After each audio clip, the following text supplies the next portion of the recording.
Então, pessoal, agora a gente vai aqui para a nossa segunda aula de JavaScript, né? Vamos complicar um pouquinho aqui o nosso código. Não é só constantes, variáveis, ali uns valorizinhos ali nas nossas variáveis e constantes que a gente consegue fazer um código assim muito elaborado.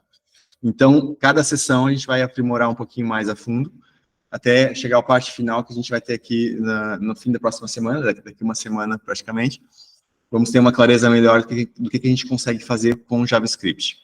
Então, hoje vai ser aqui a segunda fase, aqui, aquecendo um pouquinho mais. Então, eu vou já abrir aqui o meu Melvin. E o que acontece aqui com o meu projeto? Na aula anterior, a gente falou aqui do LESS, né? E eu já venho aqui para essa parte da parte de script, né? A gente ficou aqui. Mas aqui na parte do LESS, eu mudei todo o meu projeto de CSS para LESS, né? Então, eu troquei tudo. E esse projeto eu já tinha organizado com imports, usando CSS, mas aqui eu apliquei a mesma lógica usando aqui o LESS, né? Então, o LESS também tem aqui essa lógica de importação. Okay? Tem aqui a lógica de, por exemplo, deixa eu ver aqui o meu header. Okay? Tem aqui o media query, ou seja, eu tenho o meu CSS, esse código, no fundo, ele só mudou a extensão. Né? Só mudei aqui essa extensão que passou de CSS para LESS. E o meu código está funcionando bem. Tem um site aqui funcionando como deve ser. Ou seja, nada nos impede de a gente conseguir dar aqui essa mudança aqui no nosso código de civilização, de migrar aqui do LESS, do styler para o LESS. Em princípio, a gente não deve ter aqui nenhuma surpresa, que é bem compatível. E aí, o que acontece?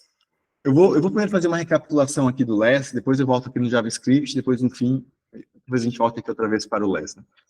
Eu fiz aqui um blocozinho com um form. O meu form, eu até mandei a comparação, né, entre um código e outro, mas pronto, o meu form já está aqui estruturado seguindo a lógica, a poupança, o ganho que o LESS nos dá, né, de fazer esse tipo de técnica. Eu não fiz aqui, por exemplo, com a minha tabela. Então, eu tenho aqui a minha tabela, ainda com código, a forma tradicional, vamos chamar assim, do CSS, né? Então, como é que eu posso migrar aqui o meu código, deixar o meu código mais sucinto, seguindo aqui as técnicas do LESS, né? Então, é assim, eu, obviamente, já posso poupar essa repetição. Eu noto que tudo aqui nesse arquivo, ele está começando aqui com table, né? Então, se a minha primeira definição aqui já é table, então, olha, eu posso pegar esse table, tirar aqui essas chaves e fechar as chaves aqui embaixo. Então, como estou num arquivo less, eu consigo, então, ter essa estrutura em árvore, né, de ter o elemento pi, e depois aqui ter os meus subelementos. E, ao mesmo tempo, como eu tenho aqui table já, eu posso remover aqui essa palavra, e aí eu fico só, vai ser o CSS, no fundo, ele vai reconstruir, quando for a compilar o less para CSS, então ele vai reconstruir, vai voltar a ficar aqui o table A, com um A na frente, né? Mas no código LESS a gente poupa o código tirando essas gorduras, né, essas repetições, porque ele depois vai ser compilado a versão final do CSS. Okay? Então, aqui é a mesma coisa, né? Opa, eu apaguei demais. Removo aqui o table. E olha só que legal. Então, dentro do table, depois já vai ter que ter o add e o foot diretamente como filho, que é a indicação. Então, pessoal, no normal, eu só tenho que tirar aqui o meu prefixo do que eu estou colocando aqui em cima, né? Então, tudo que eu tiver aqui dentro, que começa com esse prefixo table, eu não necessito. Tá limpo? Beleza. Okay. Podia limpar mais aqui, podia ter um para ter head, outro para ter foot, simplificar um pouquinho mais, mas acho que já deu para pegar aí a ideia, né? Eu vou fazer isso aqui só para ficar aqui a título de exemplo, ok? Então, olha só que legal. A gente pode fazer assim, ó. Ter filho, né? Vírgula.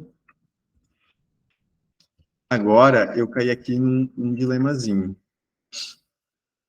Que é o seguinte. Eu estou aqui na dúvida se eu tenho que ter o sinal de maior ou não aqui na frente, depois da vírgula. Eu acho que sim. Acho que a gente tem que ter isso assim. Aqui o PR. Mas a gente já testa. Se o background funcionar, beleza. Se não, não deu bom. E aí, a gente já vê se bombou. Se der a cor de background, beleza. Então, tá feito. E esse aqui de baixo eu vou comentar.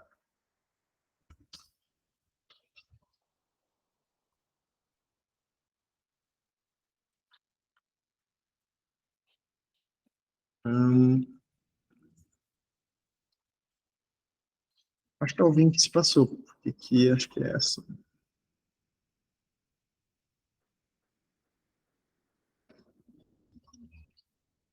Não tem erro nenhum.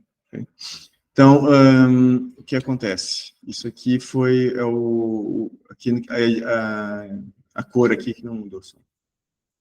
Mas beleza, vamos ver aqui o projetos. O meu TRED, olha, está funcionando. É essa cor aqui. Então, funcionou.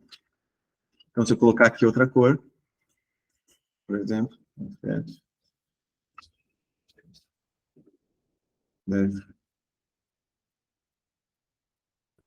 olha, afinal, talvez não seja. TR. Aqui o PB também.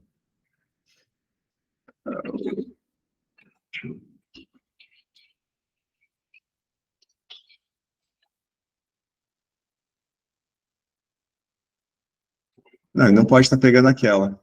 Estou desconfiado. Aqui. A cor não é muito diferente.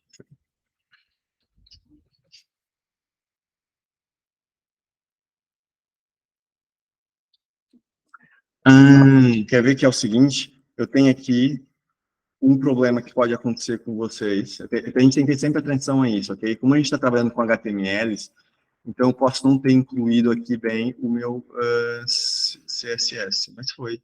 Ele está aqui incluído. Olha o cache, não? Hã? Questão de cache. Eu também estava desconfiado do cache, mas ele não devia fazer aqui das subdependências. Né? Só que como tem os reports, talvez esteja fazendo. Deixa eu... Uma coisa que eu estava até vendo até quando estava fazendo exercícios da aula passada, que muitas vezes o LES ele não está me identificando. Ele dizia, você não pode deixar nada vazio no LES, e o meu estava dando pau. Viram o que aconteceu? Foi mesmo o cache, foi isso mesmo, Digley. Ou seja, foi aqui o disable cache e aí me resolveu. Ou seja, as dependências ali, no caso do import, estava mesmo forçando aqui um cache. Pessoal, isso pode acontecer, né? A gente, aqui no nosso ambiente, é o problema do nosso dia a dia, né? Surge aqui umas coisas inesperadas. Mas como podem ver, a estrutura ficou aqui bem diferente, né, do que eu tinha aqui embaixo. E funcionou bem aqui desta forma no LES, ok? Então, é possível fazer dessa forma. Fica aí a dica. Eu vou tirar aqui essa parte, então. Mas tu sentiu alguma desvantagem aqui no LES, Marcos? Queira salientar? Não, na verdade eu não senti uma desvantagem. Eu achei interessante a forma que se estrutura nele. Eu achei bem mais prático. Não vou mentir, foi mais familiar. Às vezes só questão da, tipo, o LES realmente ser reconhecido. Aquela parte, por exemplo, às vezes o cache, ou falta alguma CDN, por exemplo, que não está sendo lida direito. É mais essas questões, mas na escrita ali, a documentação em si que nos passou tá bem tranquilo, dá para aprender muito bem por lá. Boa, meu, fico contente. Então, menos mal. Mas tem esses comportamentos que pode acontecer, né, pessoal? E aí a gente tem que ter, no caso do front-end, ter atenção. Eu vou repetir aqui, olha, disable cache aqui no network, abrindo do network, porque o cache nos engana muitas vezes. Quando a gente está programando e o código não está tendo efeito, é preocupante. Pelo menos erros tem que acontecer, né? Algum crash. Bem, eu vou fazer o seguinte, eu vou então agora aqui para o JavaScript, e hoje a gente vai falar um pouco então sobre array, sobre objetos, né? E também aqui um pouquinho sobre string. Então, como eu já tenho ali, a documentação ela já está explicando de forma bem detalhada, Eu vou tentar trazer aqui um exemplo um pouco mais prático, tá bem? Para a gente ver aqui a utilização disso um pouco mais na prática. Então é o seguinte, nós vemos o inner HTML, o selector também, né, em JavaScript na última aula. Então eu vou mudar, por exemplo, olha, esse caso aqui eu tenho uma lista, né, um UL ali, então acaba sendo aqui uma lista, e isso entra muito como um array. Então isso aqui pode muito bem ser um array em JavaScript. Então o que eu vou fazer? Eu vou copiar aqui esse meu conteúdo, e vou colocar aqui no meu main.js. Como é que eu vou colocar aqui? Bem, em JavaScript, eu posso ter a minha string da seguinte forma. Const, né? Vou pôr aqui como tecnologias preferidas, né? E aí eu posso ter dessa forma uma string, né? Meu texto. Podemos ter com as aspas, é a mesma coisa no fundo, né? Só que muda só para aspas. E temos uma outra forma de ter strings, que é com aqui o acento grave, que é o contrário, né? É grave, se não me engano. E aí, a gente pode ter múltiplas linhas, ok? Da outra forma, a gente não consegue ter múltiplas linhas. Então, aqui a gente consegue injetar um texto com múltiplas linhas, que é o meu caso, que eu tenho uma sequência aqui de palavras. Então, agora, eu posso vir aqui e colar o meu conteúdo. Beleza, tem aqui meu conteúdo colado, e eu vou só ajustar aqui, para ele começar aqui no início da linha, sem ter aqueles espaços. Então, o que acontece? Eu agora posso começar a fazer aqui umas experiências, que é o seguinte.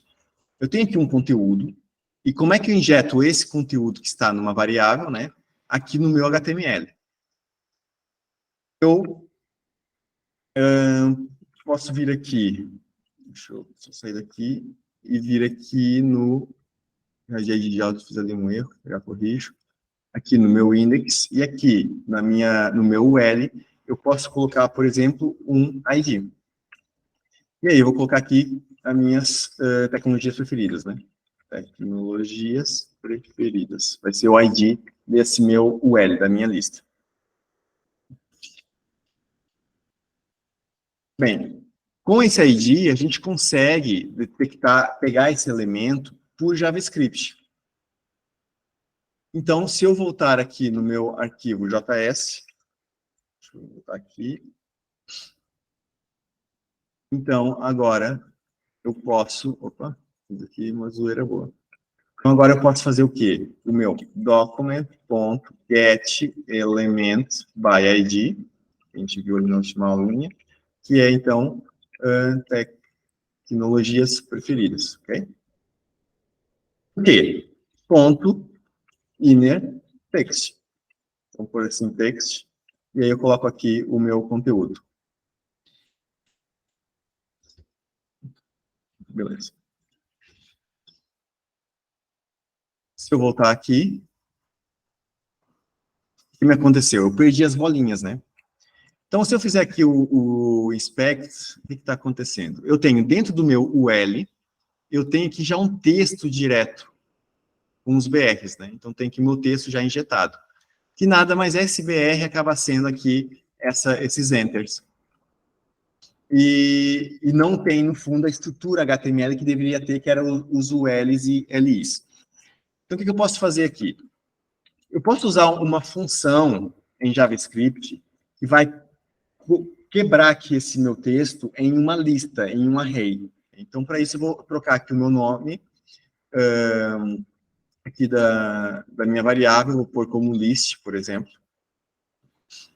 E vou mudar aqui para split e /n. O que é esse /n? Pessoal, isso aqui é um caractere, é uma codificação do caractere enter, ok? Então, isso quer dizer que eu estou dizendo aqui que o que está aqui dentro é um enter. Então, eu quero quebrar toda essa string em um array, onde tiver enter, me quebra como um elemento do array. Então, em termos práticos, seria isso aqui. Se eu quiser mudar agora aqui para... Vou fazer aqui um hackzinho, que é colocar json.stringify. Okay? Vou converter, então, esse array para um JSON. Só título de exemplo. Tem outra forma de a gente fazer isso que eu já mostro. Entra com a última aula. Está aqui vazio e faltou a list. Okay? List.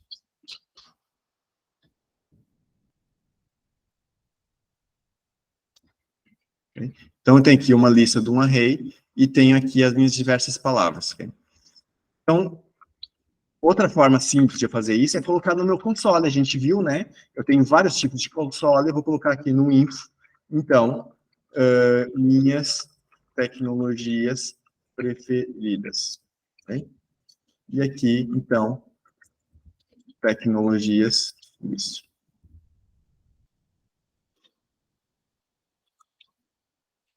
O que vai acontecer aqui com essa linha de código? Aqui no nosso console, nós vamos ter aqui um info, olha aqui, o info tem que ver se está ativo, okay, para aparecer. Clicou em info, então apareceu aqui, e agora eu vejo aqui no meu console. Okay? Então, essa linha aqui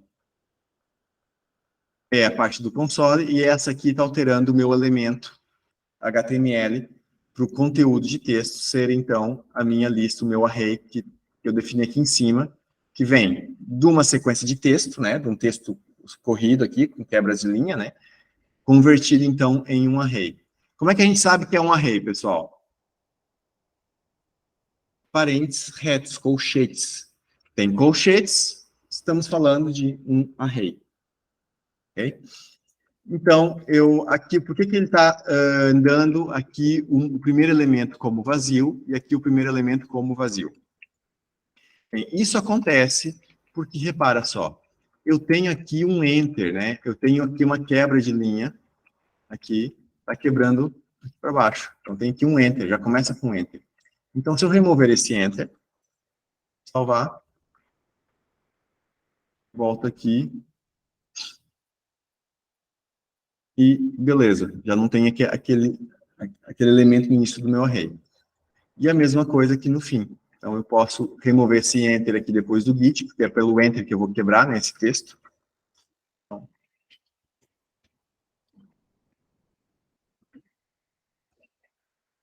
Pessoal, como é que eu agora faço um array em uma variável, em uma constante? Como é que a gente faz isso? Assim, const, meu array,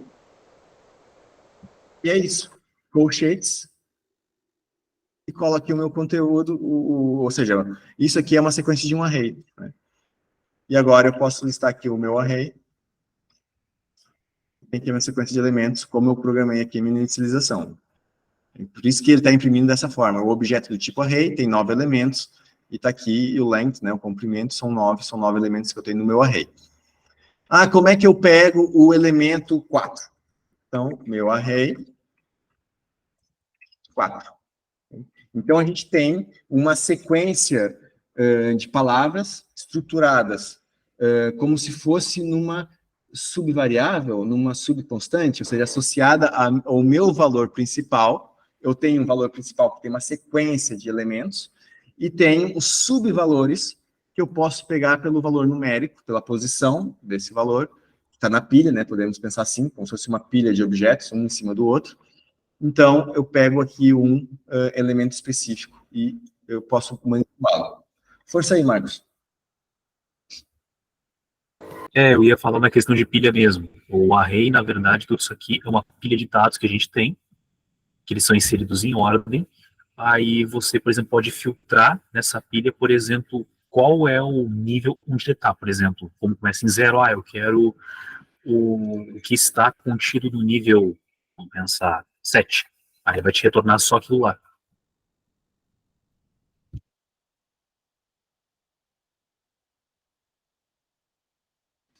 Exatamente, né?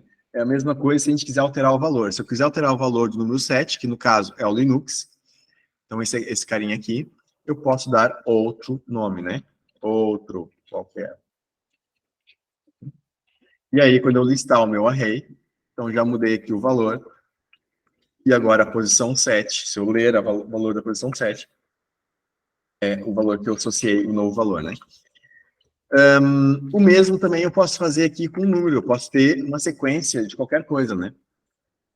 E aí eu posso ter strings, números, e posso inclusive ter objetos. Então, o que seriam os objetos? Os objetos seria ao contrário do nosso array. Então, o objeto já é aqui.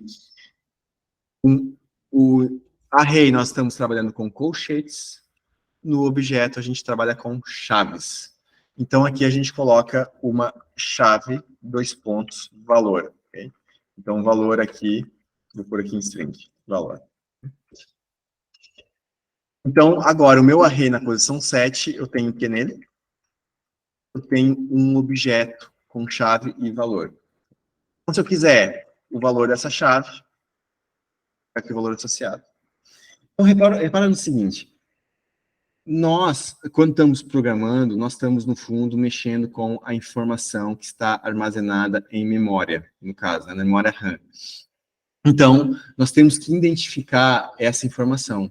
E por isso que nós temos constantes, nós temos variáveis, e nós temos essa questão do array, que a gente quer uma sequência de valores, e nós temos essa lógica de objetos. Temos uma estrutura que podemos ter diversas chaves com diversos valores.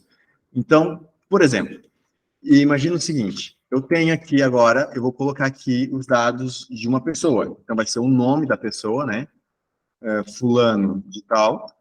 E esse fulano de tal, ele tem o quê? Uma idade. E essa idade, vamos supor que é de 35. E esse fulano também tem um endereço. E esse endereço vai ter o quê? Uma logradouro, né? Uma coisa assim. Certo? Rua Win, e aí o número 46, e aqui a cidade. Por aqui, São Luís, ok? Opa, perdi tudo. Olha que legal. Olha, por isso que não se programa no browser, pessoal. Ok, eu vou só copiar aqui rapidinho. Deixa eu ver se eu consigo só demonstrar aqui, então. Deixa eu só colocar aqui endereço. Nome. Beleza.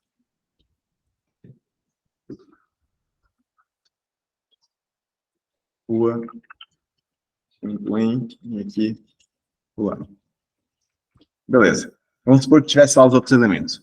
Então, a gente tem aqui uma sequência de um objeto dentro de outro objeto. O objeto endereço, né? Está no outro objeto aqui que tem um nome. Então, nome endereço, expande endereço, tem aqui um outro objeto. Bem, se eu ver agora o meu array, como é que ele está? Olha só, a posição 7 agora virou aqui um objeto. Se eu expandir aqui o array, então, no 7 eu tenho um nome, tenho endereço. Expando aqui o endereço, tem mais informações.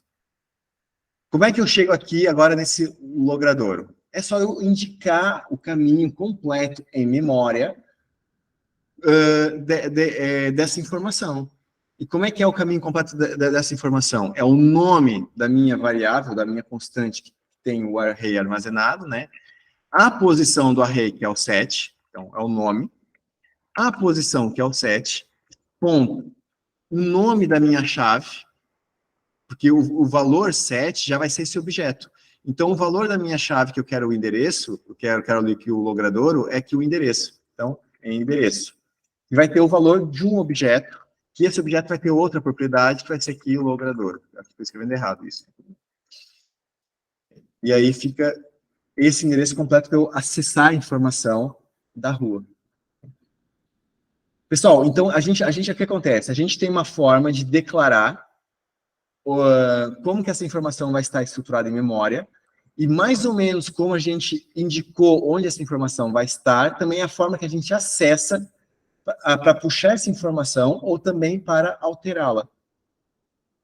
E aí, se eu quiser agora mudar o valor do meu logrador aqui, da minha rua, agora vai ser uma avenida. ok? Pronto.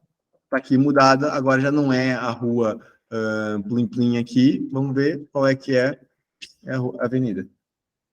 Então, funciona um pouco como variável, ok? A posição do nosso array e a nossa chave no objeto, a gente pode entender também aqui como se fosse um comportamento de uma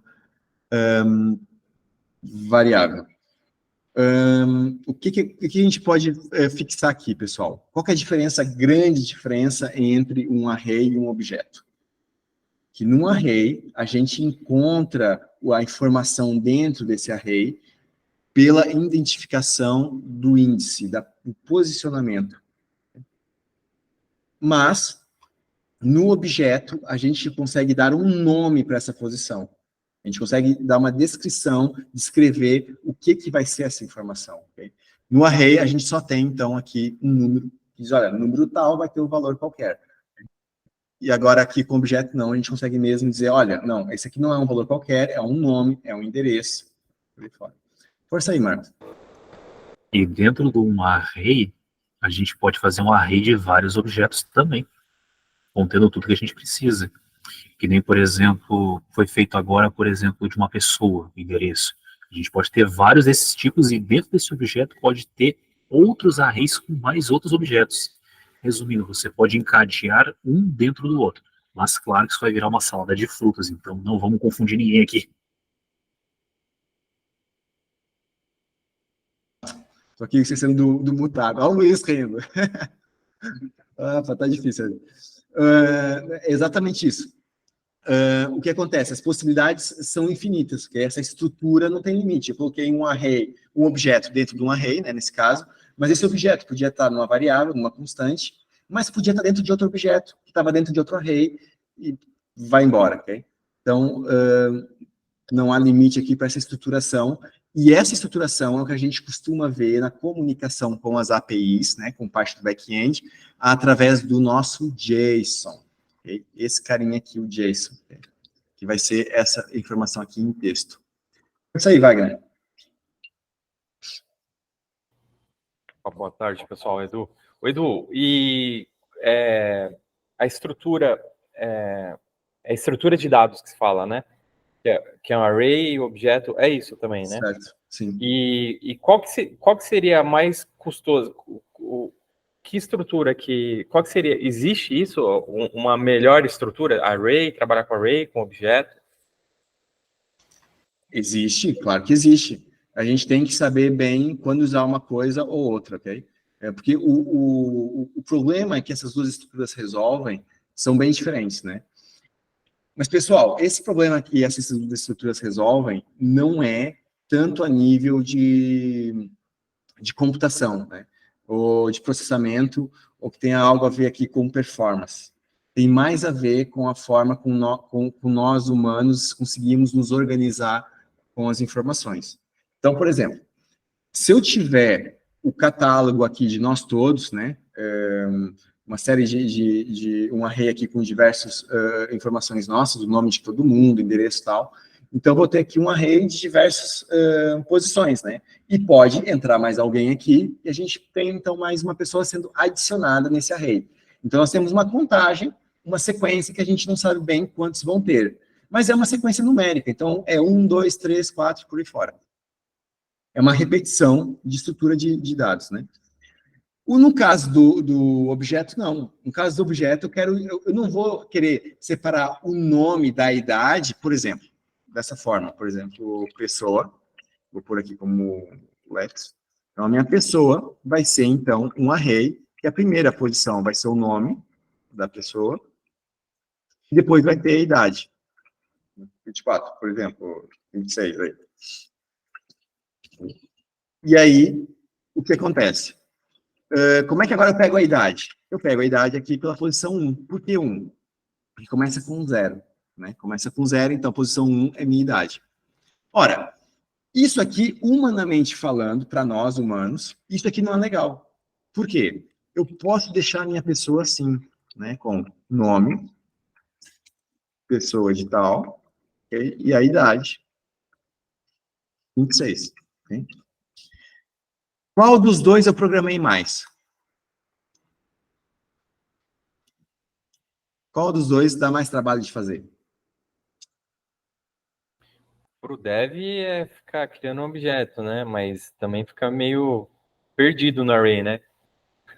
Exatamente, aí que tá. A gente tem que medir o bom senso, que é, vai me dar mais esforço, mas vai ser mais intuitivo. A gente não pode, em código, prejudicar a leitura do código, a interpretação do código, ok? Então, a gente tem que tentar facilitar ao máximo. Então, para estruturar os dados de uma pessoa, eu vou usar um objeto. Para eu armazenar os dados de muitas pessoas, aí eu vou usar o array. Então, aí eu tenho a pessoa, né? Tem a pessoa 1, por exemplo, que é aqui um objeto. E tem aqui a... Não, vou mudar para 1. E aqui a pessoa 2, que vai ser aqui noutra variável. Né?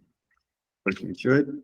E agora eu vou fazer aqui um array de pessoas. Pessoas vai ser igual a pessoa 1 e pessoa 2.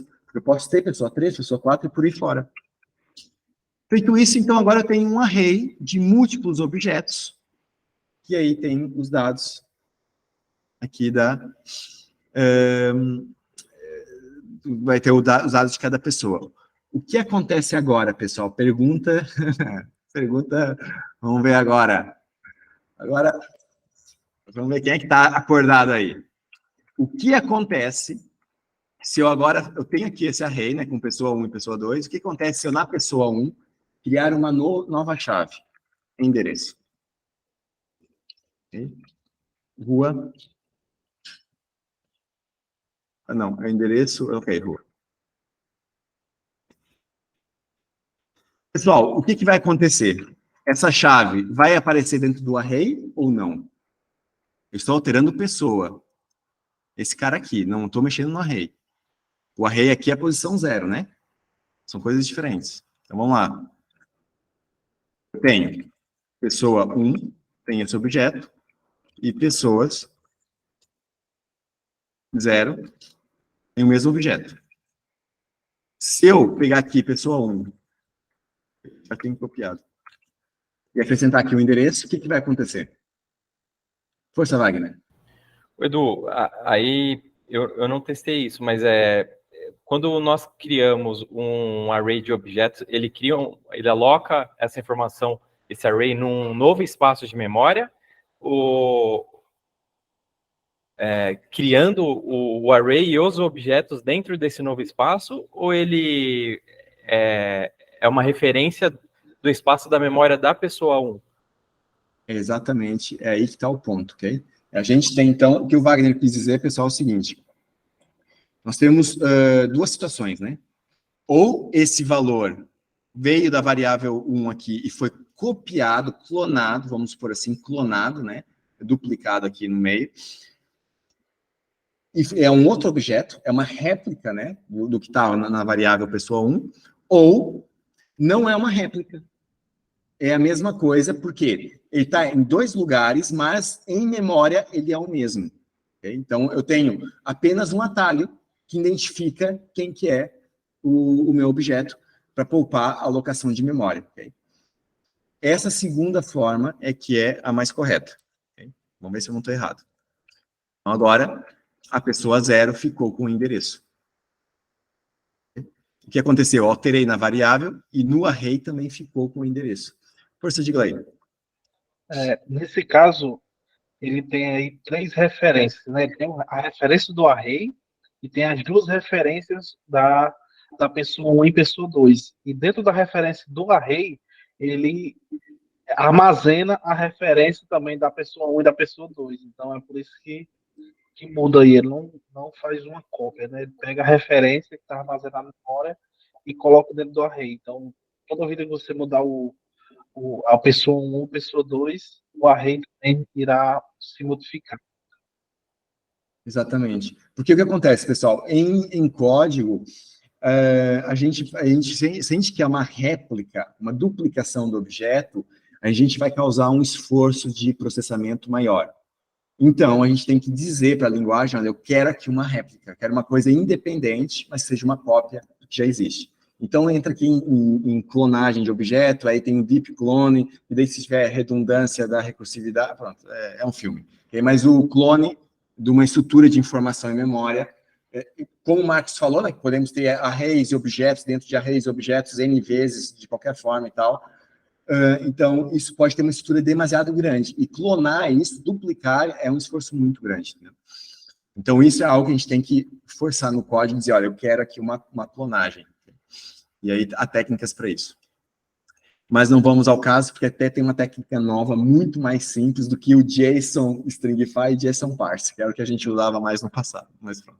Tá, tem novidades aí grandes aí no JavaScript vindo aí. Eu acho que essa ainda não está suportada em todos os browsers. Está tudo modernizando aí, pessoal. Então, o que acontece? Voltando no nosso código agora. Vamos só ver aqui mais outra situação, mexendo aqui com os arrays, né? Então, aqui está claro, a minha lista de tecnologias, então, reflete aqui um array, porque eu estou convertendo aqui o texto para array, né? E, então, eu estou injetando como texto, né? Mas se eu tirar aqui esse JSON Stringify, o que vai acontecer? Eu vou ter aqui um comportamento um pouquinho diferente, talvez. Ele colocou aqui sem os parênteses retos, ele não converteu em JSON, né? Então ficou assim, só o texto corrido, separado por vírgula, ele fez aqui um cast by string, acho que fez o toString. Mas beleza. Então o que a gente pode fazer mais aqui? Bem, aqui eu posso fazer uma junção do meu array. Então eu posso fazer aqui um join. O join é o quê? Eu vou juntar todo o meu array numa coisa só. Okay? E sendo string, então é mais fácil. Eu vou juntar todos os elementos do meu array por barra li, abre li. Por que eu estou fazendo isso? Porque eu quero reconstruir os LIs que tinha aqui, né? Como estava antes. Isso aqui eu tenho esse texto dentro de uma tag UL, que não é o correto. Aqui dentro do L eu devo ter LIs. Então tem aqui já um problema. Desta forma que eu fiz, eu estou fazendo o quê? Eu estou colocando entre cada elemento do array, eu estou colocando o barra li, abre, tag li. Mas eu não disse como é que ele começa. Okay? E aqui que está o problema. Então, como é que eu posso fazer isso? Eu posso dizer que ele começa assim. Ele começa com li, somo, e ele vai colocar o array, e vai juntar todos os elementos do array, então, aqui com esse barra li e coisa, e aqui agora eu fecho. Porque ele está terminando também no fim, está faltando aquele abriu o li e não fechou a tag li. Então agora, vamos ver se funciona. E parece que funcionou. Está aqui abrindo ali e fechando aqui no fim, estamos bem. Então agora, se eu tenho tudo aqui correto, aqui no meio desses elementos, né? Então agora eu posso fazer o seguinte, eu posso vir aqui e mudar para, em vez de inner text, inner HTML. Eu estou enviando nessa string, né, um HTML que é válido.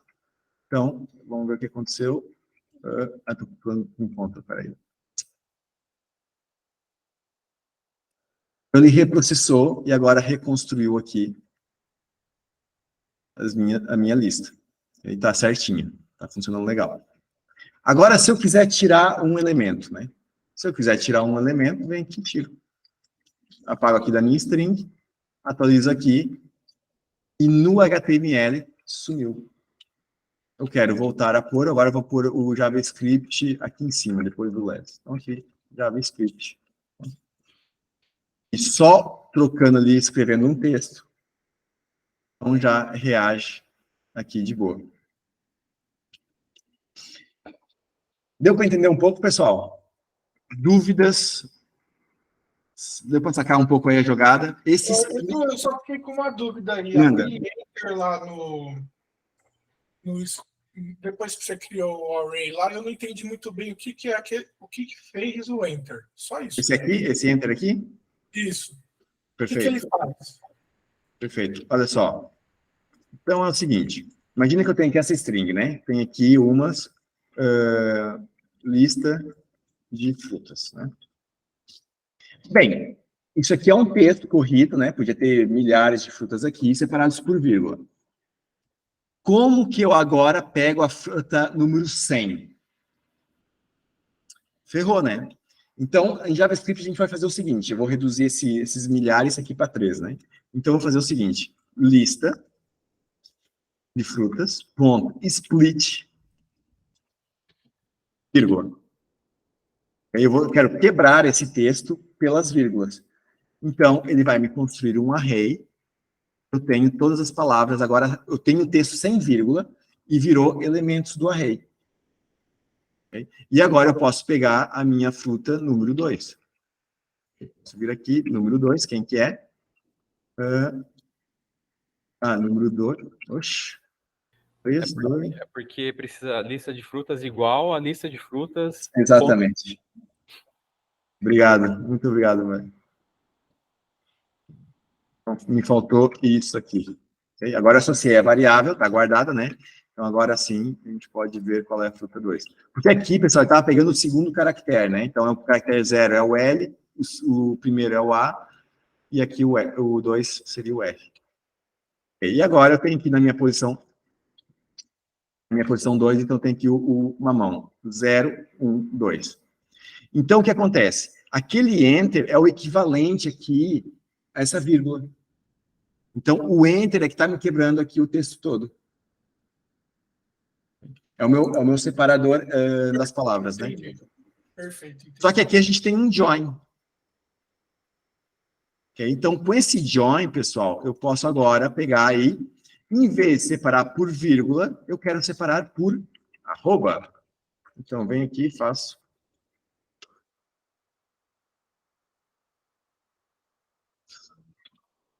Bem, agora, como é que a gente troca, voltando aqui a minha string, né, o meu texto. Vou tirar aqui tudo que a gente fez.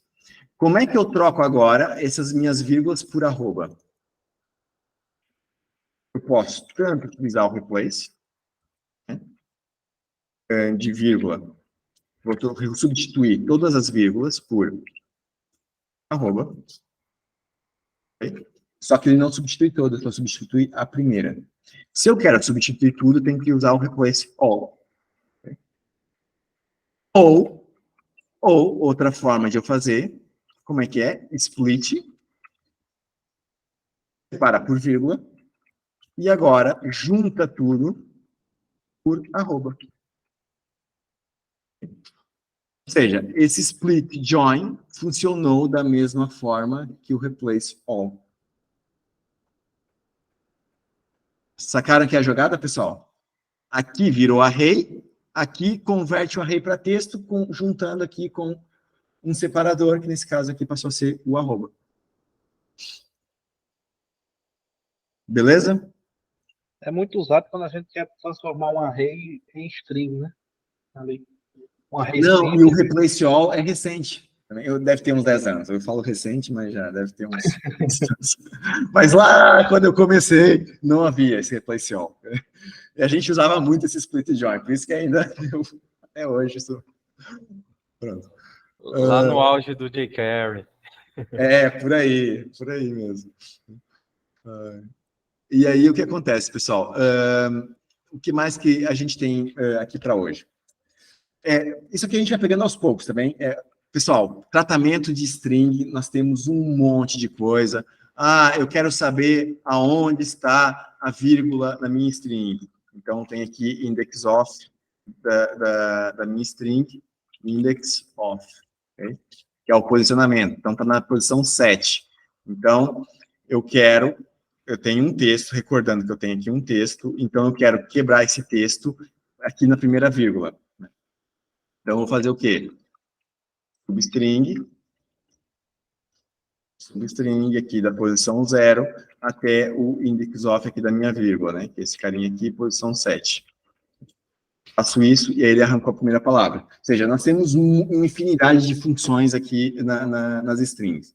No array, a mesma coisa. A gente usou aqui o split, né? mas eu quero adicionar um novo elemento no array. A gente vai usar muito push, por isso eu nem estou falando aqui do push, que a gente vai falar dele em breve. Okay? Então, o push que o Marcos também já comentou antes, adiciona ali, no fim do array, adiciona um novo elemento. E o array tem uma parafernália de funções para a gente utilizá-lo. Como o Marcos colocou aqui, o find, o reduce, o splice, e vai embora, né? O splice que confunde com o slice, que estão formas diferentes de funcionar, e vai embora.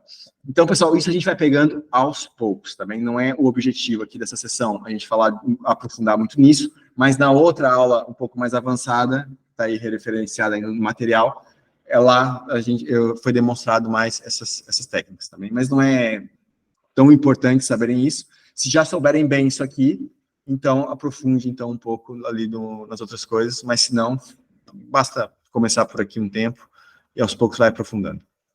Beleza? Força aí. Wagner, força aí. Edu, e o find off, dá para a gente criar um array das posições da vírgula? Por exemplo, ali está um 7, alimentar um array com todas as posições? Existe um método para isso? Ou nós temos que utilizar outra lógica, né? Um laço de repetição, alguma coisa assim?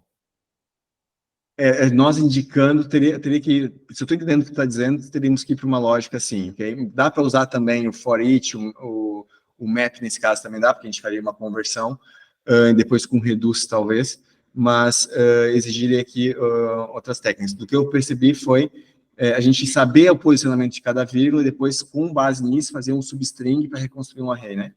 Sem usar o split e o join.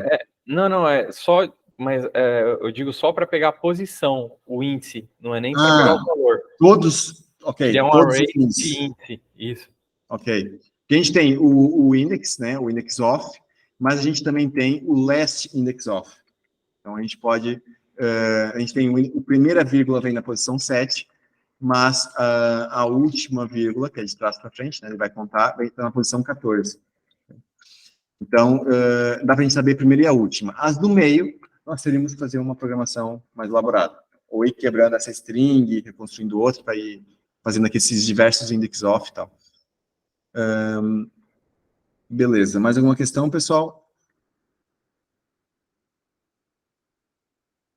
Tão boa. Bem, acho que deu aqui para dar uma introduçãozinha bacana. Para verem um pouquinho mais de utilização aqui do código JavaScript, mas é infindável. Essa parte do código JavaScript é a parte principal aqui nossa de lógica, né? A parte que é mesmo programação.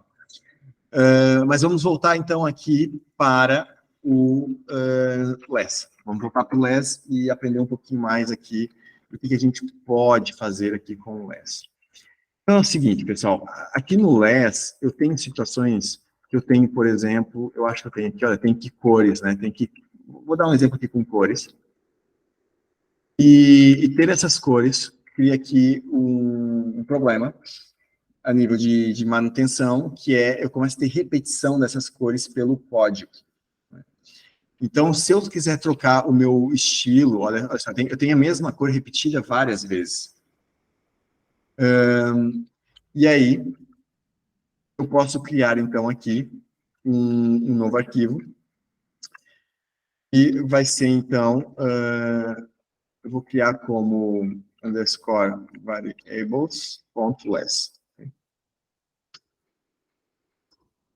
Beleza.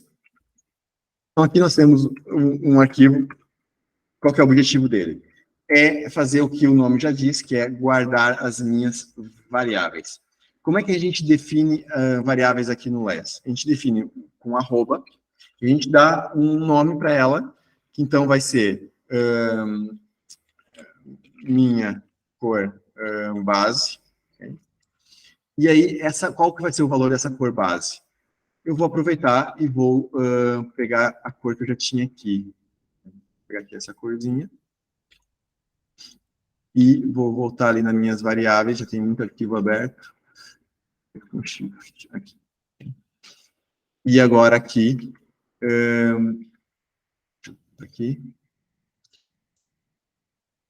beleza, então aqui essa minha variável, ela vai conter uma cor.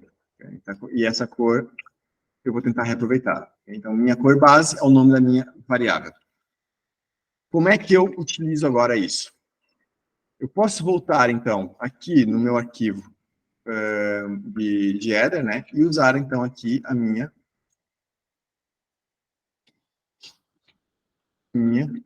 cor base, né?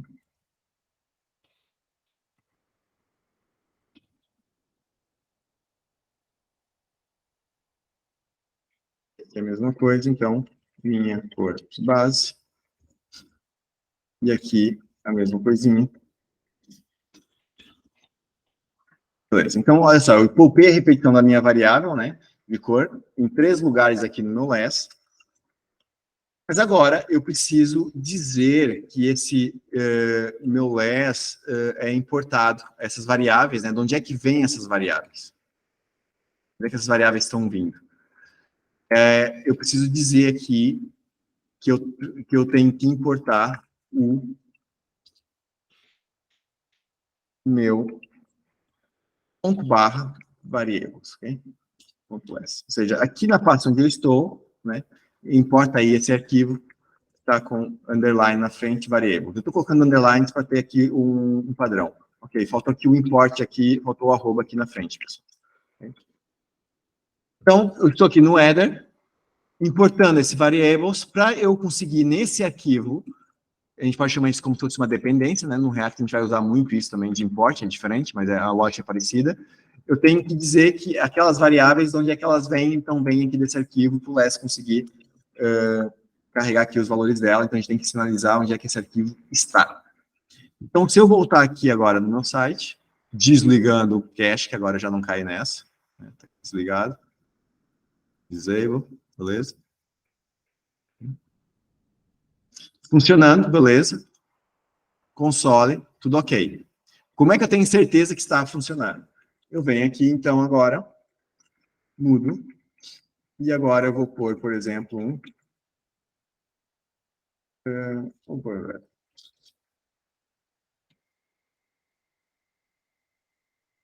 então, está funcionando, ok? Então, o que aconteceu aqui? Agora eu tenho um lugar apenas, onde eu manipulo um dado, né? No caso aqui, que é a cor, e eu tenho em diversos arquivos, né? Eu podia utilizar essa cor em muitos mais arquivos Less, além aqui do header, e consigo padronizar e organizar parametrizações do meu site que eu queira manipular no futuro para ter tema.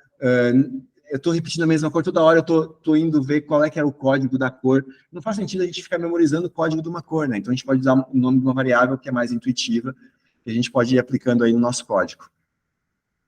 Beleza, pessoal? Alguma dúvida que está aqui? Tranquilo? Então, olha, nessa lógica, até vou trocar aqui também. Vou trocar aqui o meu header, o do mobile aqui, para não ter o head, né? Minha cor base, beleza. Olha só que legal. Agora a gente pode fazer o seguinte. O less também tem funções. Okay? Então, olha aqui essa cor repetindo outra vez aqui no over.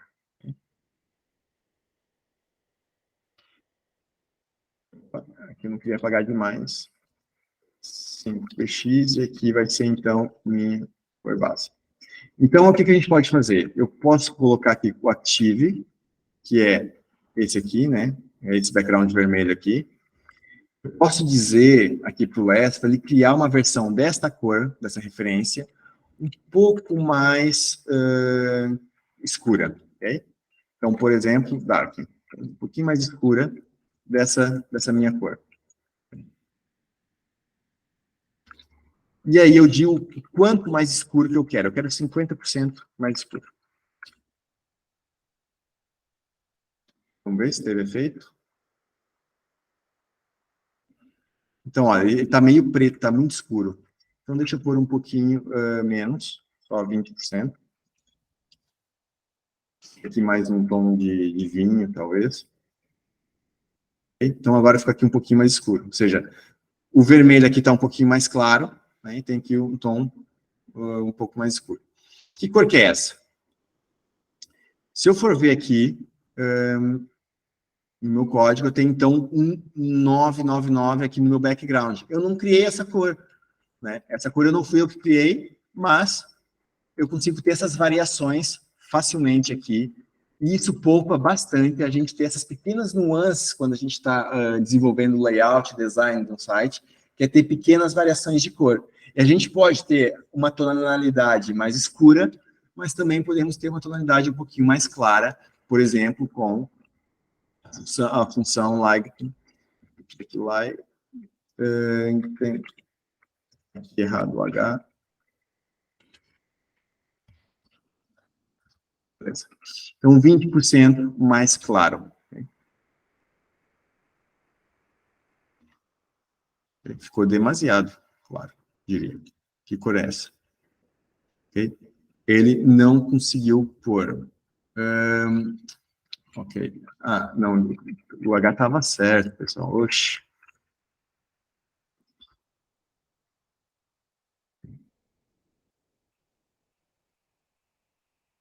Beleza, ok? Ficou aqui, então, o 20% mais claro, que esse 20% é o código FFS 666. Pessoal, quantas funções nós temos aqui no LESS? Um monte. Nós temos um monte, né? E a gente pode tanto passar uma variável aqui, como podemos passar a cor direta que a gente quer, né? Então, por exemplo, eu quero aqui 20% mais claro do azul, né? Um azul bebê aqui vai ser uns 80%, talvez, 70%, algo assim. Então, eu posso passar aqui até o código da minha cor, se quiser. Ficou demasiado clarinho. E é isso. Pessoal, dúvidas, vem vantagens, o que acharam? Quem já conhecia isso? O que vocês acham aí?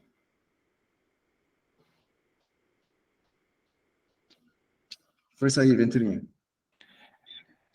Uma pergunta, isso vem incluído já no LESS, não é preciso fazer import nada, é isso? Ou seja, o facto de teres aqueles dois links no header vão buscar a toda essa biblioteca. Exatamente. E são muitas funções que tem. É aquela diferença, o SAS tem um pouco mais, okay? O SAS tem algumas coisinhas assim um pouquinho diferentes, mas no geral a gente faz praticamente tudo aí, é muito raro a gente precisar de uma situação ali com o SAS. E o LES é mais, pelas razões que a gente já conversou, né, que eu já expliquei, é um pouco mais simples de integrar, com múltiplos ambientes de desenvolvimento, com versões de Node diferentes, por aí fora, dá menos conflitos, aí mais fácil, né, da dependência instalar.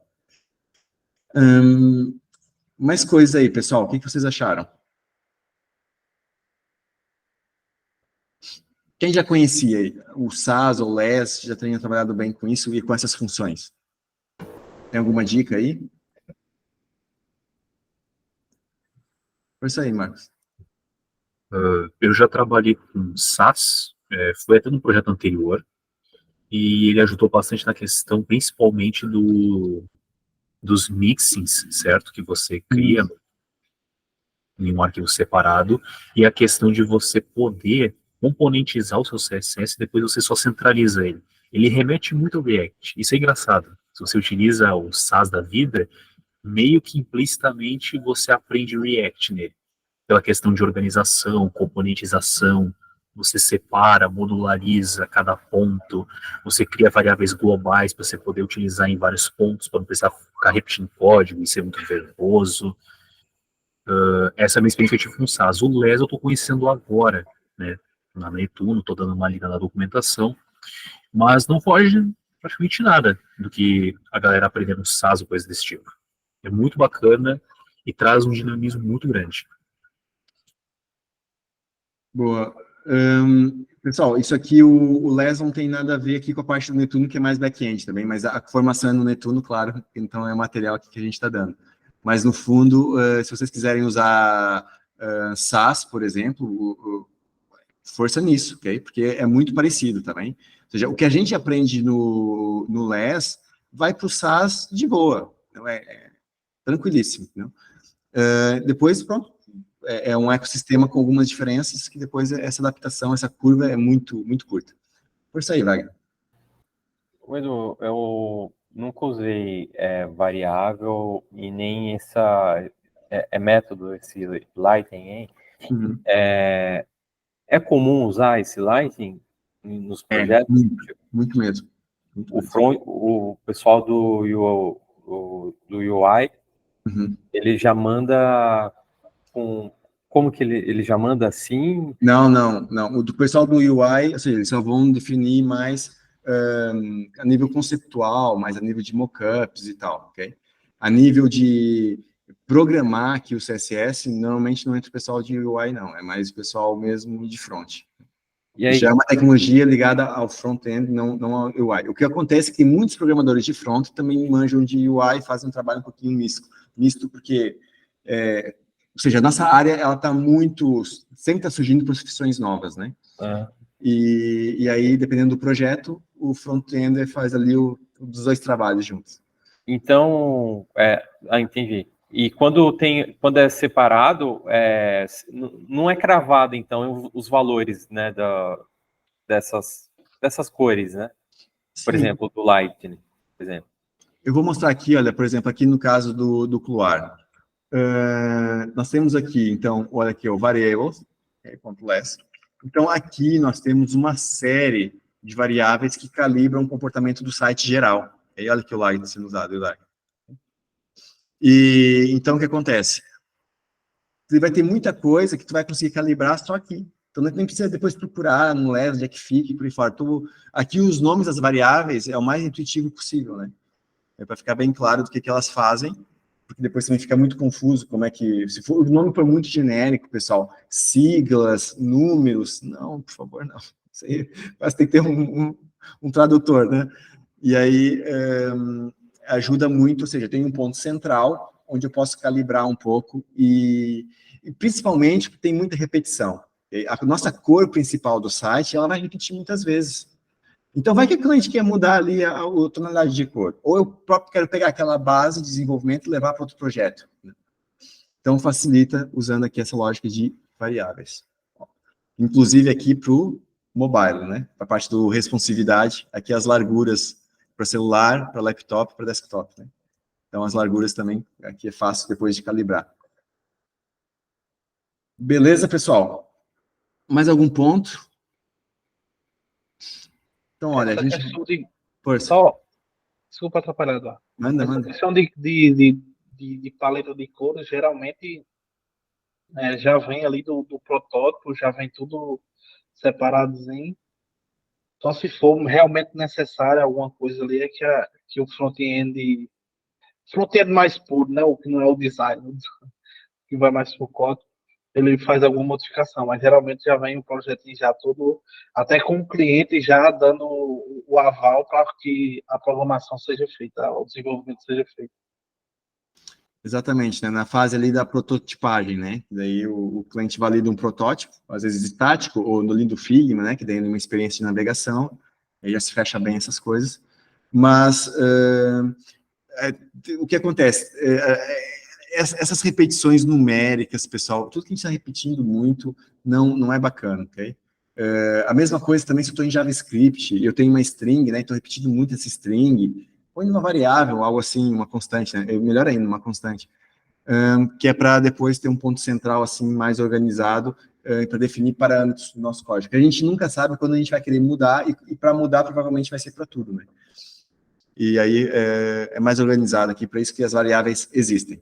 E pessoal, não pensem que é só no SAS e no LESS que tem variáveis, okay? Porque no nosso CSS cruzão, entendeu? A gente também tem variáveis, né? Então, tá aqui um exemplo, aqui da W3 School, usando aqui o var, né? É diferente aqui a lógica, e a gente tem, então, aqui a utilização de variáveis também, a lógica é bem parecida, okay? Em vez do arroba, que é outra forma. E CSS puro, isso aqui o browser entende, okay? Não tem que ter aqui a compilação do SAS no meio, isso aqui o browser entende direto. Então, o que acontece? A gente tem várias tecnologias que vão surgindo e vão evoluindo, né, para dar aqui recurso para a gente programar, mas as tecnologias de base, seja JavaScript, seja, a gente migrou para TypeScript, né, o CoffeeScript, o que for. O JavaScript é entendido pelo browser. O JavaScript, o HTML, o CSS, que são as três tecnologias de base, elas também continuam evoluindo e trazem novidades constantes. E muitas vezes essas novidades que essas tecnologias mais avançadas fornecem, na de base também começam a ser implementadas e com o tempo começa a ter também, entendeu? Então, programadores que vão entrar daqui 5 anos a 10 anos, talvez o CSS nessa altura já faça muita coisa que o LESS faça e o LESS já não seja tão necessário para essas poupanças de ganho, ok? Beleza? Força aí, Digley. Você usa muito o HSL?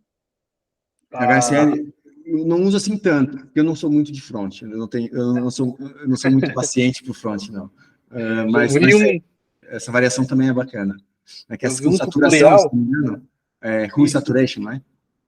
Eu vi um tutorial de um indiano, ele criou ali umas 10 variáveis para tonalidades. Uhum. Ele simplesmente criou somente uma variável lá com a cor realmente da paleta que ele queria, jogou dentro do HSL, botou as porcentagens que ele queria em cada um e tava toda a tonalidade do site dele já estava feita. Caralho, é muito foda. É muito bom isso. Porque esse é um truque para fazer de forma ágil, né? Mas às vezes os clientes não querem isso. Mas dá. Se tu calibrar depois bem a saturação que tem que dar, até tu consegue, mas dá um trabalho depois. Mas o que acontece? Essa jogada da saturação, o que o Digley está falando, é uma técnica para tu variar cores de forma mais abrupta, né? Então tem uma referência e posso ter uma saturação para outra cor, que daí é outra função que se usa. E isso é bacana, que a gente tem só uma cor base, se eu trocar completamente essa cor, todos os contrastes e por aí fora vai respeitar ali um contraste bacana com uma outra cor qualquer, que dê para se ler bem, né? E não fique com cores aproximadas. Bem lembrado desse truque também, Digley, bacana. Pessoal, mais algum ponto? Vamos para o intervalo, para depois pôr aí um pouco a mão na massa. Então, beleza. Olha, vou dar 15 minutos aí, para a gente também ter uma horinha aí para treinar. Acho que 15 minutos tá bom, né? Então, a gente já volta aí daqui 15 minutinhos. Bom, até já, pessoal.